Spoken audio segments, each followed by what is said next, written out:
Hi friends, ഇന്നത്തെ വീഡിയോയുടെ ഇതിവൃത്തം എന്താണെന്ന് കാണുമ്പോൾ തന്നെ മനസ്സിലാകുന്നുണ്ടല്ലോ അല്ലേ. അതായത് നമ്മുടെ വീഡിയോയിൽ ഇപ്പോൾ കാണിച്ചേക്കുന്ന പോലെ ഈ റോഡിൻ്റെ നടുക്ക് മഞ്ഞ ലൈൻ വരച്ചേക്കുന്നതും അതായത് വെള്ള ലൈൻ വരച്ചേക്കുന്നതും തുടർച്ചയായ ലൈൻ വരച്ചേക്കുന്നതും ഒക്കെ എന്തിനാണെന്നറിയാൻ വയ്യാത്ത കുറേ ഡ്രൈവർമാരും കുറേ പ്രൈവറ്റ് വണ്ടികൾ മാത്രമല്ല കുറേ ടാക്സി വണ്ടികളും എല്ലാവരും ഉണ്ട്. എല്ലാവരും ഉൾപ്പെടുന്ന ഒരു വലിയ സമൂഹം അത്. നമ്മളിങ്ങനെ ലൈനിൽ ക്യൂ പാലിച്ച് കിടക്കുന്ന കുറേ ആൾക്കാരുണ്ട്. നമ്മളിങ്ങനെ ക്യൂ പാലിച്ച് കിടക്കുന്നവരെല്ലാം വെറും മണ്ടന്മാരാന്നുള്ള വിചാരമുണ്ട് ഈ സൈഡിൽ കൂടെ ഓവർടേക്ക് ചെയ്ത് പോകുന്നവർക്ക്.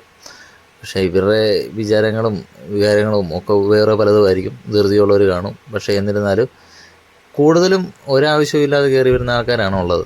പക്ഷേ ഇവരോടൊക്കെ ഒന്നേ എനിക്ക് പറയാനുള്ളൂ, നീയൊക്കെ കാണിക്കുന്നതും കാണിച്ചുകൊണ്ടിരിക്കുന്നതിനും അപ്പുറം കാണിക്കാൻ അറിയാവുന്ന ആൾക്കാരാണ് ഈ ലൈനിൽ ക്യൂ പാലിച്ച് കിടക്കുന്നത്. പിന്നെ കാണിക്കാൻ വയ്യാത്തത് കൊണ്ടല്ല, കാണിക്കാത്തത് എന്താണ് എന്ന് വെച്ച് കഴിഞ്ഞാൽ ഈ നല്ല തന്തയ്ക്ക് പറയണം.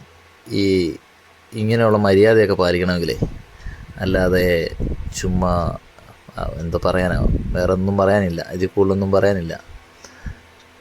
അപ്പം നന്ദി, നമസ്കാരം.